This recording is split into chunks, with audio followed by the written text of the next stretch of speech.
যখন কোনো ওয়াল আমরা প্লাস্টার করি, এই প্লাস্টার করার সময় কিন্তু কিছু গ্রেডিং বা ঘোলা আমরা ব্যবহার করি। সেটা কিন্তু পাতলা ঘোলা ব্যবহার করি, বেশি মোটা ঘোলা কিন্তু ওয়ালে দেওয়া যাবে না। সেক্ষেত্রে কিন্তু ওয়ালটা ভবিষ্যতে চটা ধরবে। এবং এখানে যদি পাতলা ঘোলা দিয়ে মশলাগুলো লাগান, সেক্ষেত্রে কিন্তু আপনার কাজটা 100% অ্যাকুরেট হবে। এবং এখানে যদি আপনারা কিছু কেমিক্যাল ব্যবহার করতে পারেন, সেক্ষেত্রেও কিন্তু অনেক ভালো হয় যদি কেমিক্যাল দিয়ে প্লাস্টারগুলো করেন। আর মশলাটা অবশ্যই একটু নরম ধরনের লাগাবেন। ওয়ালের উপর ভিত্তি করে কিন্তু মশলাগুলো লাগানো হয়। ওয়াল যদি বেশি ভিজা থাকে, সেক্ষেত্রে একটু টাইট মশলা লাগানো হয়।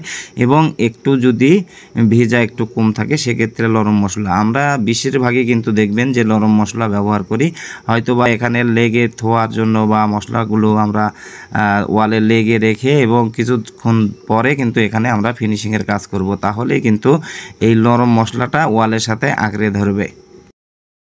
যখন কোনো ওয়াল আমরা প্লাস্টার করি, এই প্লাস্টার করার সময় কিন্তু কিছু গ্রেডিং বা ঘোলা আমরা ব্যবহার করি।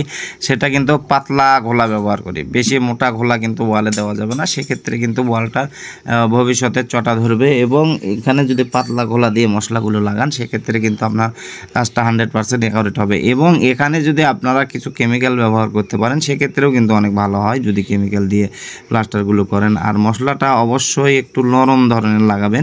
ওয়ালের উপর ভিত্তি করে কিন্তু মশলাগুলো লাগানো হয়। ওয়াল যদি বেশি ভিজা থাকে, সেক্ষেত্রে একটু টাইট মশলা লাগানো হয়।